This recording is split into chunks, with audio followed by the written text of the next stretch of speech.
kúrò ní meeting.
Màmá yìí, orí mi ni, màmá yìí, orí mi ni, màmá yìí, orí mi ni. John, meeting. 30 seconds.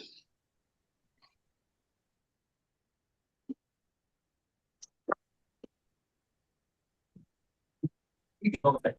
I did. Thank you.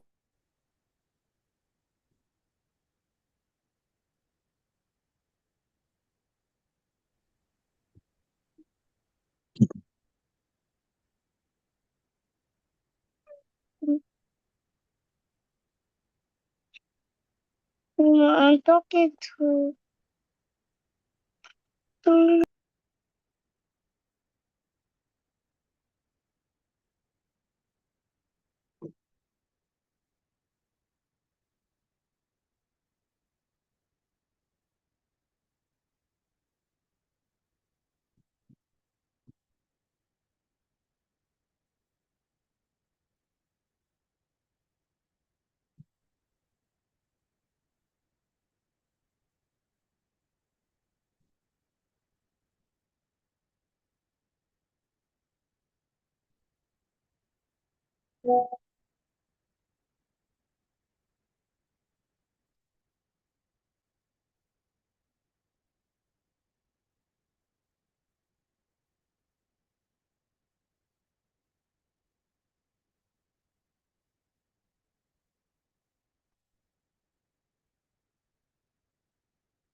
Hello, good afternoon. Thank you for joining our CPDP for the month of April. Let's give some people like about 5 more minutes for them to join in, then we'll start off. Thank you.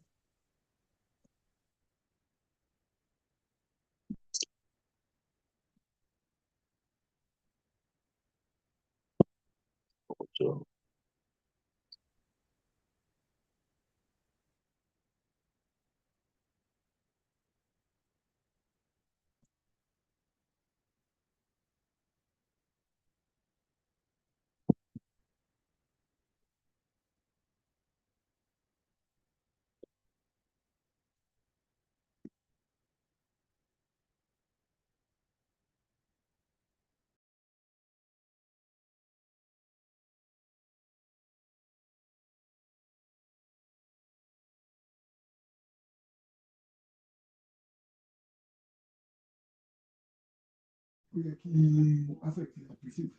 Access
Okay, good afternoon, everyone. Thank you once again for joining in and joining us at CPDP for the month of April. Um, I'd like to ask everyone to please, as you sign in, put your correct name for us to actually capture attendance properly. And I'll be handing over to the chairman, Acted Yodun Fati.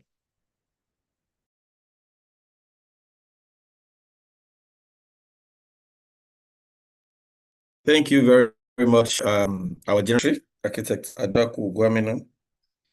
Good afternoon, distinguished colleagues and friends here present. Today's CPDP is one that is very special to me. I hope I can hear me. Yes, we can, sir. I don't know if you can hear me. Okay, thank you very much. As the speaker is somebody that is very close to the Lagos State chapter family. He's our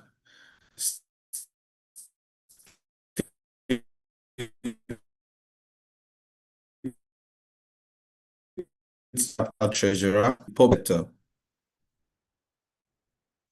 So, I'm really excited that I have this opportunity as a chapter to listen to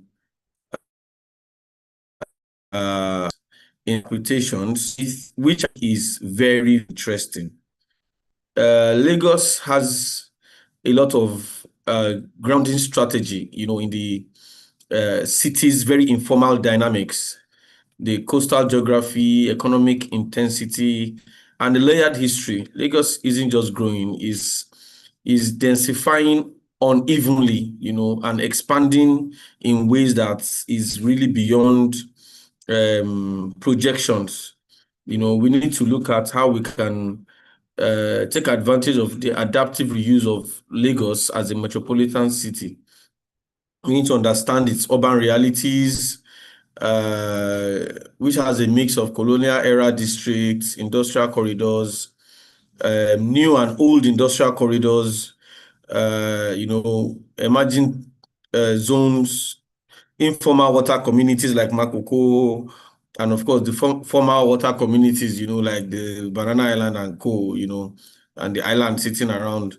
So we have to also look at strategic applications, which I believe Taiwo is equipped to give us this CPDP. So many things to look forward to in this CPDP. I want us to engage, discuss. Feel free to share your opinions. Feel free to ask questions if you have one. Feel free, to, of course, bring up ideas that will help the discussion to thrive better in our professional development. I want to also use this opportunity to remind us that the chapter is going to have one more chapter meeting before the Lagos Architects Forum.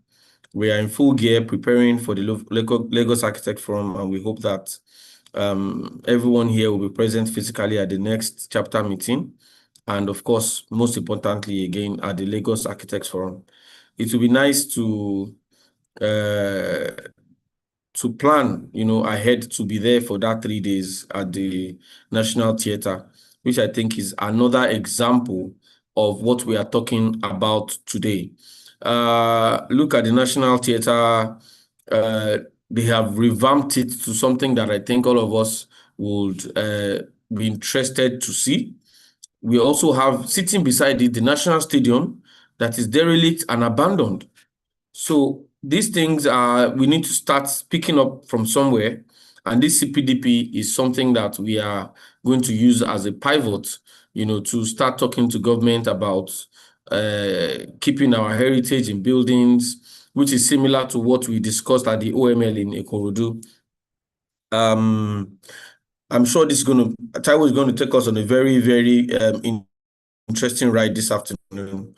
And once again, for being part of this. We'll save recognitions for later.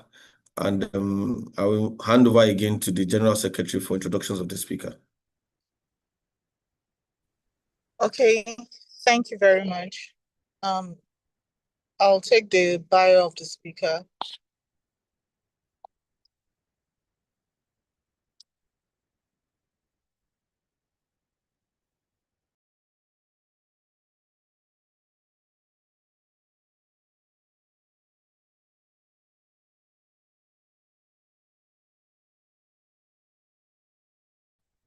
Okay, architect Taiwo Aipe is an architect and project consultant recognized for creating thoughtful, functional, and enduring design solutions. With over a decade of experience across public and private sectors, he blends creative design thinking with strong project management expertise. He serves as Assistant Chief Architect at the Office of Works, Lagos State Ministry of Works and Infrastructure, overseeing projects from concept to completion. Taiwo's professional journey includes roles at Archcon Nigeria, ECAD Architect, and Oshinowo Studios, formerly CM Design and Atelier, where he earned a reputation for design excellence and execution integrity. He holds advanced degrees in architecture and environmental design from both local and international institutions in Lagos and North Cyprus. He has presented research on housing and urban issues at both local and international platforms. Beyond work, Taiwo is a member of Ikoyi Club where he enjoys tennis and swimming. His other interests include photography and woodwork. Thank you very much for joining us here, Architect Taiwo. You can start off with your presentation. Thank you.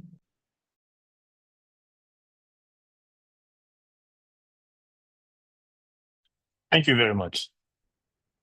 Thank you for a wonderful presentation. I'm indeed very glad that we have this opportunity to, speak to this germane topic. It's one usually overlooked topic that is increasingly important for a developing economy, a developing world. And I'd like us to begin to, shed some light in this regard as well. We have a lot of cultural and historical heritage that that needs to be preserved. We are equally dealing with a very sharp and rising population. Our population is equally dynamic in this part of the world. So that's why we need to begin to look inwards. We need to begin to manage resources, and then we need to be able to look at sustainability in different forms, right? So that's why we had thought to, speak to this this topic today as is. Can we go back to the first screen, please? Yes. So that's why we are asking ourselves, you see, the germane question. We need to understand that, you see, the future of Lagos may already have been built. So here we are then beginning to assess adaptive reuse as an architectural strategy. Adaptive reuse is actually something that equally leads to conservation and restoration, but we will stick to adaptive reuse today. And then maybe if we get the opportunity later in the future, we can talk about conservation and restoration as the case is. So can we switch into the next slide, please? So the three, pivotal positions that we are going to attain today is, like I've said earlier, adaptive reuse as a sustainable alternative to demolition, how we can use adaptive reuse to unlock economic and cultural value in the city. And then we can then begin to have a look at certain local and foreign precedents and the opportunities that it can create for all of us as a collective. So these are the ways that we'll go about it. So I invite you on this journey. It'll be an interesting one. So let's go to the next slide, please.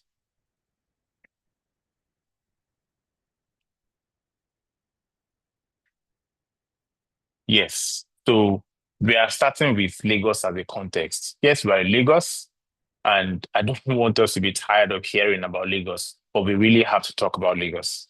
Lagos's population is, of course, rapidly growing, and it has a number of districts, right? There are some cultural districts, there are some historical districts within which Lagos is formed, within which it was formed, and how it had grown over the years. We've gone through series of times. We have gone through series of developmental phases that have made Lagos to be where it is today, and it's pushing it to where it is going to go to tomorrow. So we have historical districts in Lagos. One of them is Yaba, another one is Lagos Island, and then the third is Ebute Metta. And these three districts are a microcosm of how we had some kind of European influence in the pre-colonial and colonial era, how we were being administered, how land areas were being formed, how residential areas were being formed, and the influx and influence of Europe on Africa as the case is. And then we equally have to then consider the scarcity of land in Lagos, and then the demand for land as the case is, and then how you and I have gone ahead to interface with demolition in different regards. So let's go to the next slide, please. So we're first going to introduce heritage as something that is very pivotal. Everybody really deals with heritage, and a culture will not be a culture. A people will not be a people without heritage. So that's where adaptive reuse then comes to splitting our heritage. Many people are they are seen as they are, maybe by their buildings or by their languages or by their food or by their culture. These are the things that speak to people's heritage. So in this guys, whilst we go through all of the things that we go through, we then find the need to be able to straighten our heritage so that it is well presented. But there is a problem statement where we have urbanization and how it has grown. And this urbanization has then led to, has come from some issues that are related to skyrocketing population. And then we have an inflow of population in Lagos from different parts of different places as the case is. So then there's a problem of demolition because there's a lot of redevelopments. So a lot of people, rather than redevelop what they have, right, a lot of times they demolish to redevelop, they demolish to rebuild, they demolish to start afresh. So these are the things that we're trying to look at. Do we really need to demolish? And even if we have to demolish, can it be systematically done? Even if we don't have to demolish, can we really consider other alternatives, which is what we are talking about today, which is adaptive reuse, right? How we can really build with what we have moving forward. So adaptive reuse is building reuse, basically. It's just like a renovation that you and I typically do, okay? It's conversion of building use from one place to the other, conversion of function, conversion of usage, conversion of spaces, or conversion of qualities. It can be your retrofitting, it can be your refurbishments, it can be your conversion, it can be your regular renovation as the case is. So let's move to the next slide. The most critical example that we are going to be looking at today is a place in Ikoyi, in Lagos. That place is called Alliance Francaise. It's a critical example of how adaptive reuse is being applied in Lagos today. Ikoyi, back in the day, used to be a colonial area in Lagos where the colonial fathers live. So we had their administrative quarters right around TBS and the rest, and then we have most of their residential quarters in Ikoyi. So the Ikoyi used to be the serene parts of Lagos. Is it still the serene parts of Lagos today? That's another discussion for another day. But there were certain elements of that period that were left today, which is the buildings and what they look like. So it's a part of our heritage. And the owners of this building particularly really considered having to revamp that building. But what they did was not to revamp that, was not only to revamp that building, but they redeveloped that building by having an attachment to that building. So that building was not demolished, it was only done better, right? So there was an attachment to the existing building, which is what we have by the right. And then the function of that building really was modified. So it was a colonial residence that was given another contemporary cultural center. Today, that place hosts one of the best restaurants in Lagos today, right? And it hosts some of our French establishments here in Lagos. So it is the model for a culture-led urban regeneration. That's one critical example that we'll be assessing today. So let's move to the next slide, please.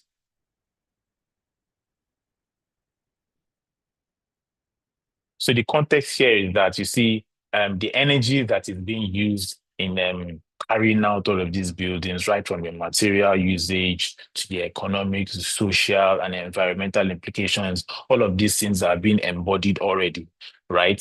So we then begin to manage these things as the cases, right? So we embed all of the established urban fabric. In that case, we see how that place is already existing, and the urban fabric is typically just remodeled. It's not actually torn apart to be reused. And then the asset of that building, you see, it is regenerated so that we don't have liabilities, but we stick to the assets as the case is. We're not starting afresh. We're only continuing from the good works that have been done before. So let's move ahead, please. And that example is one of the critical examples, but there are a lot of other examples worldwide where a lot of cities have old train stations, and then they are converted into office blocks. I once attended a party in the Nigerian railway compound about 5, 6, 7 years ago, right, where we had a shed, and that shed was typically remodeled into a party venue, and it was a really huge and big scene. So nothing stops us from rethinking these spaces as the case is. Nothing stops us from using, say, for instance, some derelict churches that the Catholic Church once had somewhere in Topo in Badagry. It's an island in Badagry. That place exists today, right? Nothing stops us from redeveloping that place to maybe a hotel. It can be a heritage hotel. It is strategically located. It faces the ocean. It backs Badagry as a town. It's a fantastic place, but nothing is happening there. So these are examples with which you can use to apply adaptive reuse.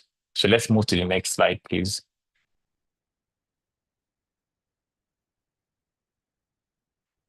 Can we move to the next slide, please? So there are 3 value propositions that we'll be attending to. So there's the environmental value, there's the sociocultural value, and then there's the economic value.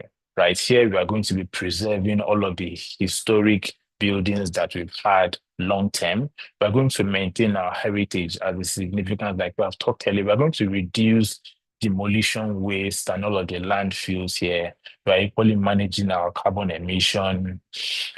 We are allowing for reuse. Typically, people will tell you that the best buildings are the old ones where, you are not really building anything, you're only reusing them. And then we are going to be supporting climate responsive initiatives, right? So these are the ways with which we can then have better understanding for this. Let's move to the next slide, please.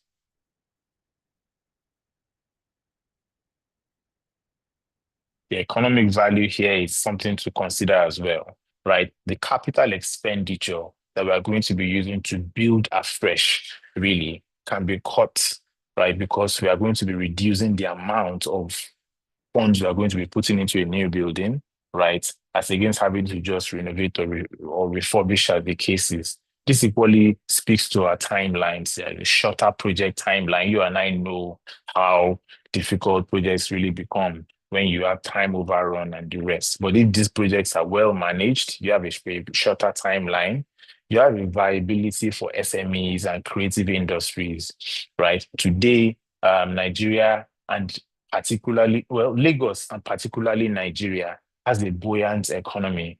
Our economy is very resilient on the on the youth, which supports the creative ideas, the creative and innovative ideas that we, the youth, really use today. And these are the avenues with which we carry out all of the things that we use to move the economy forward. This, when approached, equally helps to unlock a lot of underutilized assets. Let's move to the third value proposition, which is our sociocultural value. So like I said earlier, this typically reinforces all of the community identity, and it continues this thing so that from time to time, we typically begin to understand ourselves and what we are and who we are as a people, right? From the microcosm of how we are made, our children can see what our fathers have told us if the case is understood. Then you see it typically gives us an opportunity to enhance tourism and the cultural economy. You see, we have community participation in development, and your heritage is linked to a place, right? There are certain buildings you see and you know that you are in Lagos. There are certain buildings you see and you know that you are in Ibadan. Certain places you see, you know you are in Kano and the rest. So these are things that we need to help to, do better. Let's move to the next slide. So like we said earlier, if you are remodeling, you are equally doing adaptive reuse. All of our flashy terms, what we call retrofitting, conversion, adaptation, reworking, rehabilitation, all of that is adaptive reuse, so long as certain principles are applied. Now, this is the critical place where we need to understand adaptive reuse.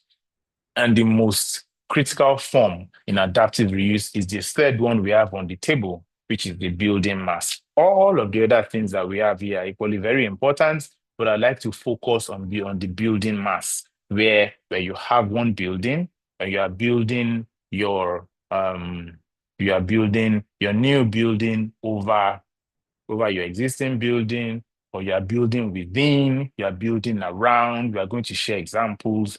You are building alongside, you are building, where you're adapting maybe a new function to an old function, and then you are especially recycling materials. So these are ways that you then begin to understand that you are applying adaptive reuse. Let's go to the next slide, because I think we have a couple of examples here. The first one is where you're going to be building within. You imagine, right, a space like this, and then you can then bring in a new function into that existing function. So the house is there, the heritage is there, but you are building something within it. You can then infuse a function that is supportive to what you have, and you see the mixed use, the ratio of mixed use is then worked out appropriately. The next is where you are building over something, right? You have your heritage building over there, and then you bring something on top of it. It really sits on it, and it's a proper marriage of culture and modernity. Let's move to the next slide, please, where we have two critical examples where you are building around. Take, for instance, you have your heritage site, and then you can place something beside it, and then they are properly married together, or where you are building alongside where you have your heritage building, and here you have your new building, and then they are properly married. All of these examples are very common in Europe, and then the function is the most obvious change, where you are reusing something and then bringing another thing, things that you consider orientation, you consider circulation, and then you consider the relationship between the spaces and certain other technical considerations. When you get to the bridge, you usually cross it. Let's move to the next slide, please. And then there are a lot of advantages. People will tell you that the greenest building is one that already exists. That is true. I'm not going to go into that sustainability idea now, but I expect that a lot of us already understand that. The second advantage is that spaces can be useful for fledgling businesses, okay?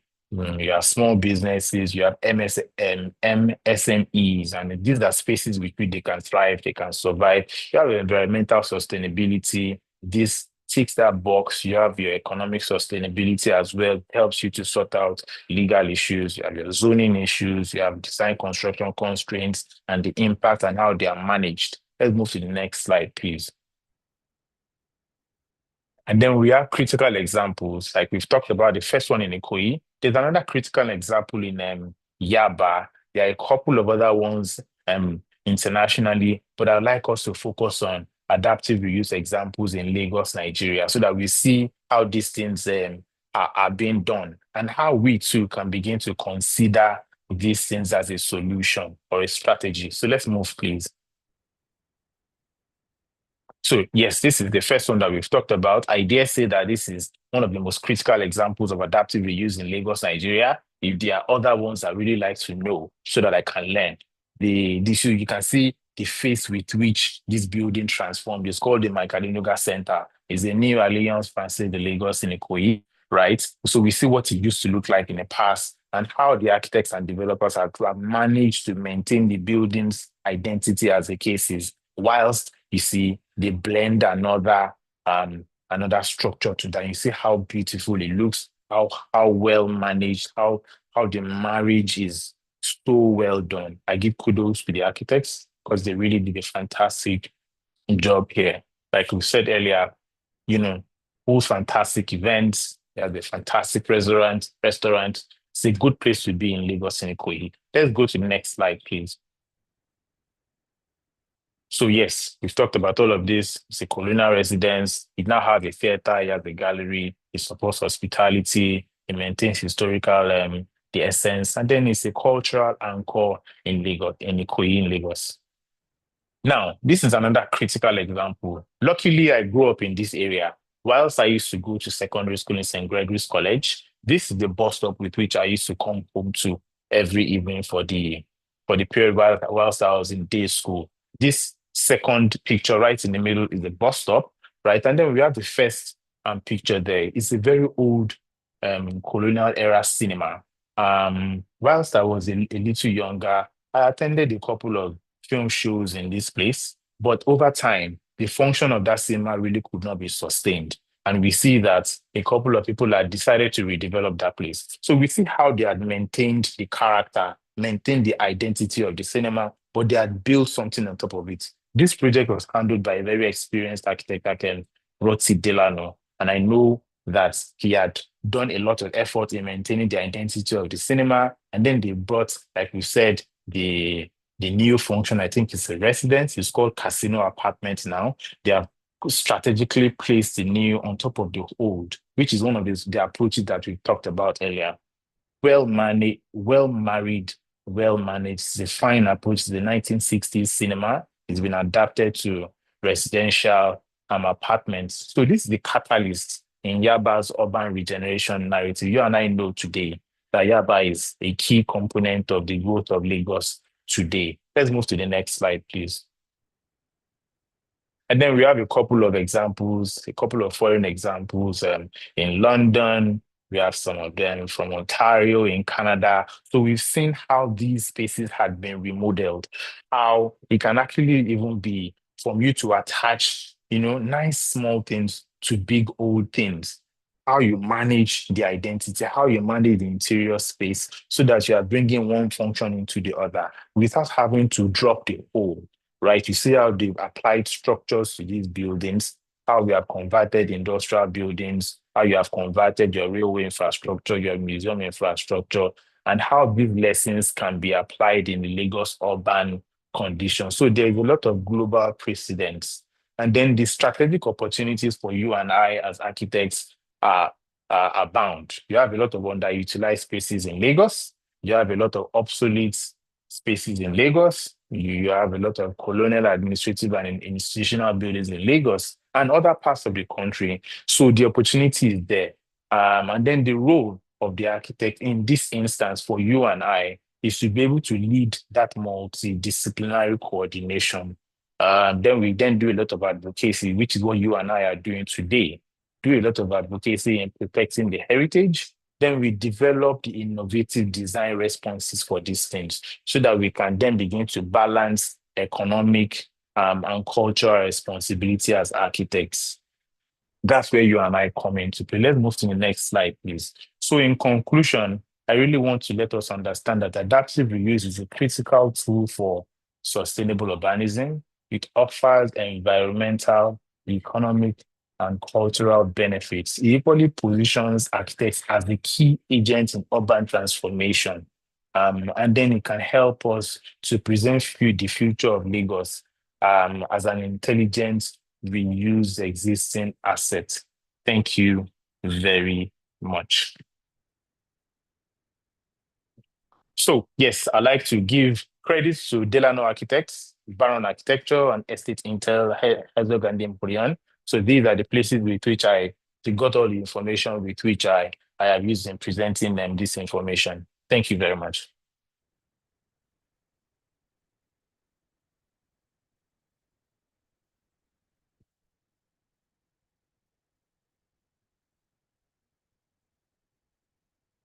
So I think I'm done with my presentation. If we have questions, if we have comments, we can spend the next 2 to 3, 4, 5 minutes in answering this.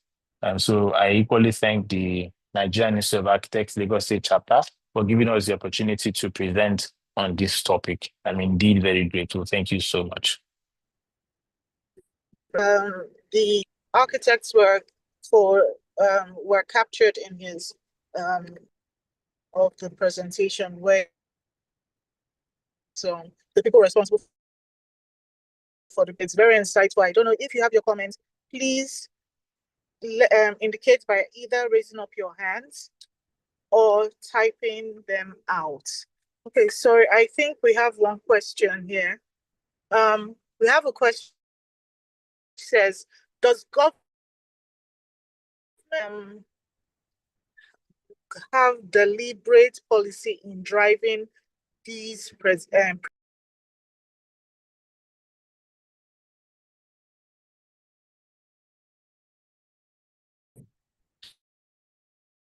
can you hear me? Can you take that question again? I didn't get that question, please.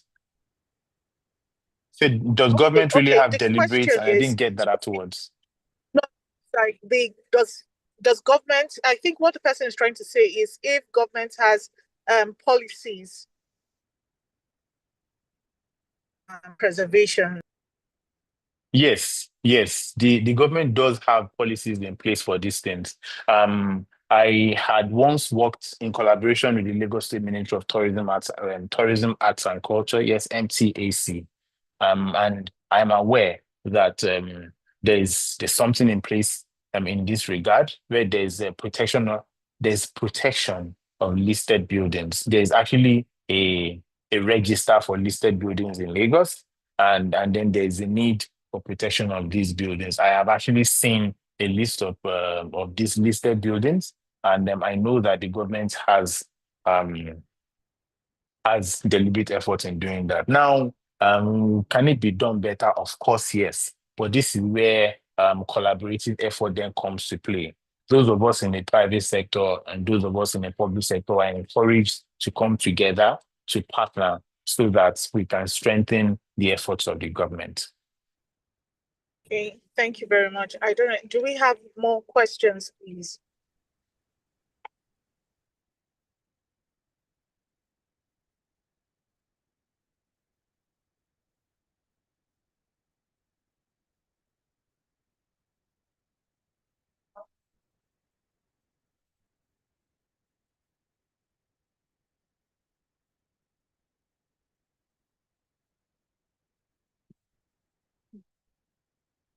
Okay, yes, I have another question here. It said, secondly, the education of clients is critical in also achieving this policy. Well, it's not necessarily a question, it's a statement. Though. Yes. I think you have something to add to that. Well, yes. So there's the economic angle to look at this. You really cannot tell a client what to do with his resources, but you can advise. Part of the things that we are supposed to do as architects is to support by advocacy. When we put a lot of effort into initiatives like this, where we shed some light on all of these things, we let them know the possibilities, and we educate these people, then we educate the clients, then people begin to understand possibilities. They begin to approach or appreciate possibilities, and then more of what has been done by the few examples that we've done, that we've shown here, can then be replicated. So yes, everybody has a role to play.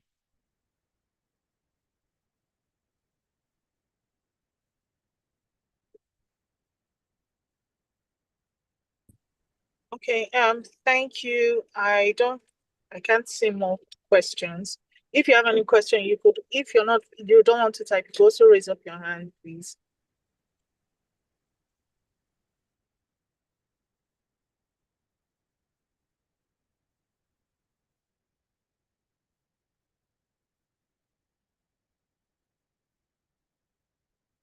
Okay, Actor Fatu, please go ahead. Yes, please. Thank you very much. Ask what your interpretation of building remodeling as it concerns listed buildings. There's some buildings that are listed and you still find that people just, because of course it's a family, maybe the building belongs to the Darochas, for instance, that can just come design and we just break down these things. What policy do we have in Lagos State here that protects listed buildings? And then the next question is, I want to believe that from my own school of thought that it's easier to do a new build actually than to renovate or to restore, or refurbish as the case may be. So it's always a little bit more financially, economically challenging, to get it done. But advocacy in its own way can help, and maybe this is just a comment now, not a direct question, can help help make the general public understand that as architects, we are also advocating for the historical buildings, to be preserved. Most buildings now, especially in Lagos Island or Surulere, as the case may be, Olupeju, they just say, well, it's the old family building, it's derelict, and it's for sale. People just come by and, go up all the way. So how do we protect these kind of things from happening such that the building must be in a terrible condition, for it to be brought down? Case in point, like the Lojoba building, that was very painful to me personally, to be honest. And people just walk in, just start throwing hammers on buildings that have values that are way more than what we could have even estimated in both cultural and economical value. So how do we protect this, from eroding the adaptability of these old ancient buildings?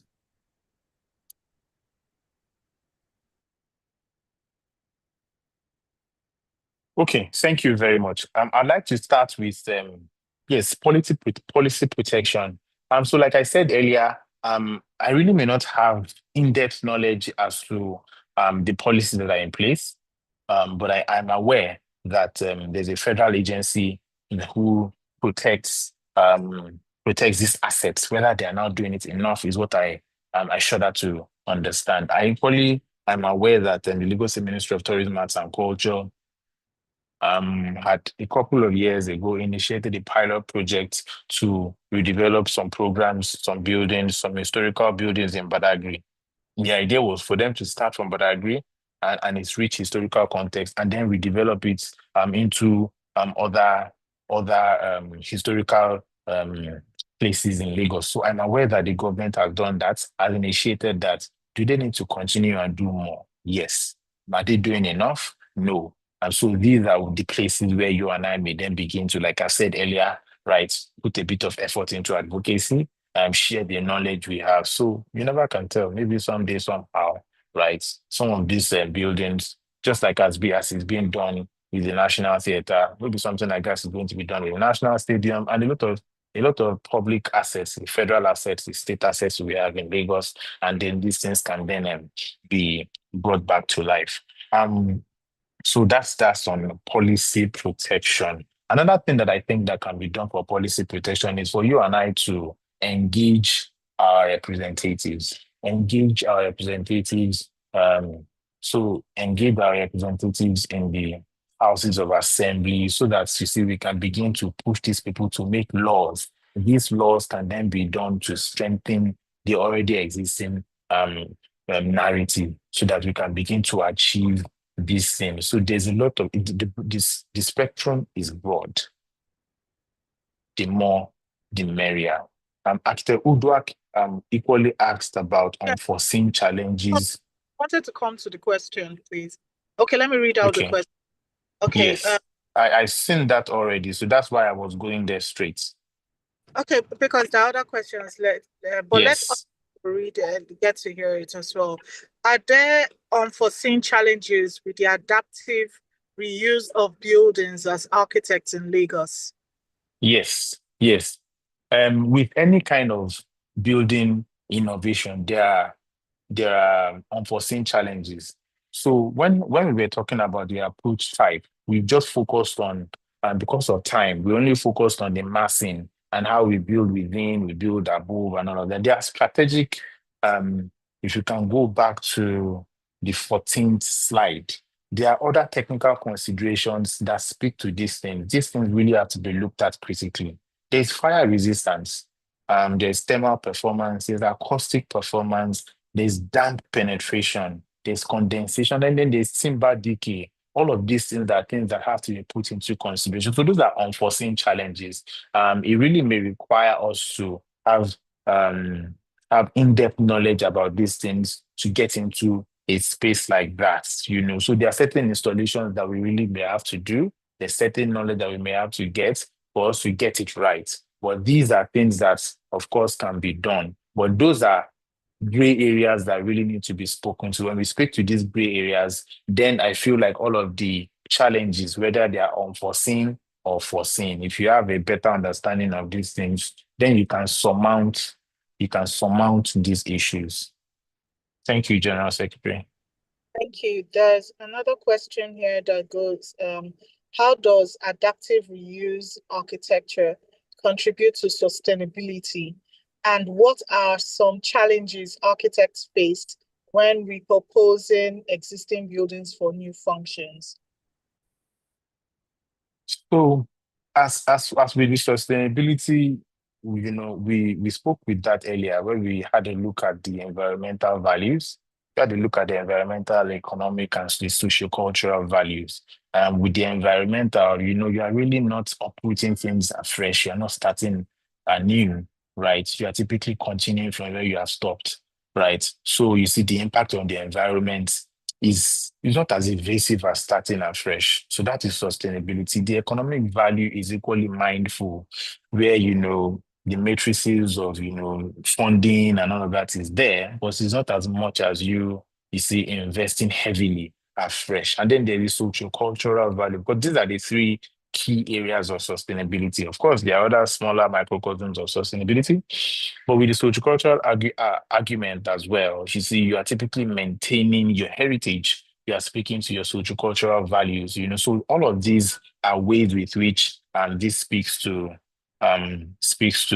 how adaptive reuse speaks to sustainability. I Okay. think the next question. Can you help me repeat the next question, please? Yeah, okay. The last question we have here is, in what ways can society benefit from the principles of adaptive reuse architecture? And how might we apply this knowledge to create more sustainable, innovative communities while addressing the challenges of repurposing existing structures? So the question is very long, but I will just break it down simply. Let us imagine the skyline of Lagos without the cathedral at CMS. It's almost always unbelievable, right?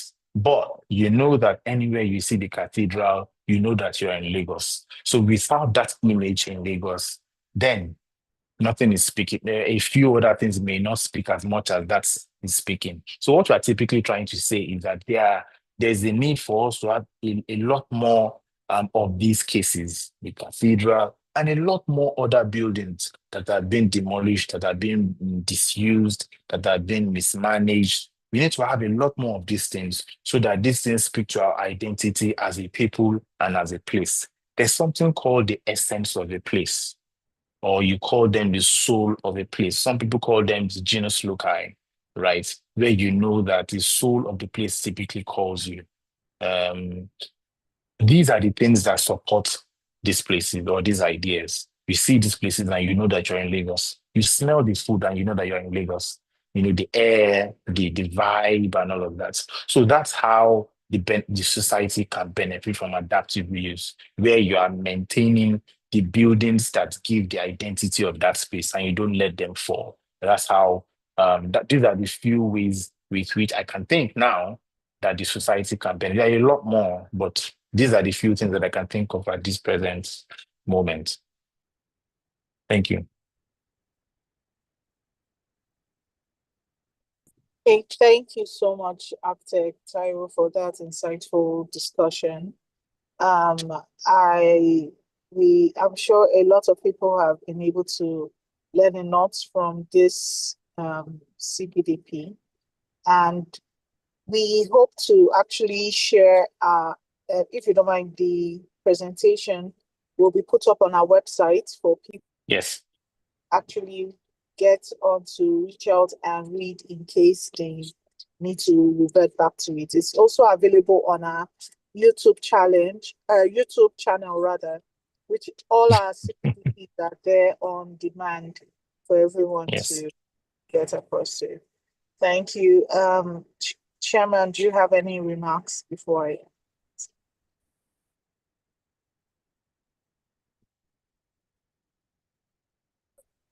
Thank you very much, Architect Tawayepe, for sharing your time and most importantly, your mental resources with us. This is a clarion call to all architects here that we have a job to protect our culture and heritage of our own buildings here, especially in our locality here in Lagos. Most importantly, we as architects, I believe that our role, to preserve this, most importantly, the listed buildings here in Lagos is very, very important. We can form groups of consultants and come up with proposals, to discuss with the with Lagos State government on how some of these abandoned buildings can be, reused or as the case may be readapted. For instance, if we look at the, I don't know what's happening with the federal secretariats, the one in Ikoyi, and it's just been there for years. Every time I drive past that building, wondering what exactly, nobody knows what is going on. Also, like I said, the National Stadium is just there. If a group of architects can come together and do something to discuss with the same bankers association that did the National Theatre, it might not be a bad idea for members of the chapter to see how we can take advantage of these opportunities. Thank you very much, Architect Taiwo, for again showing us another angle of architecture that a lot of people might not have looked at, as the case may be. One of the goals of this executive is to continue to open our eyes to how architects can be relevant in every sector of life, as the case may be. And that is one of the aims we are trying to achieve in this coming Lagos Architects Forum.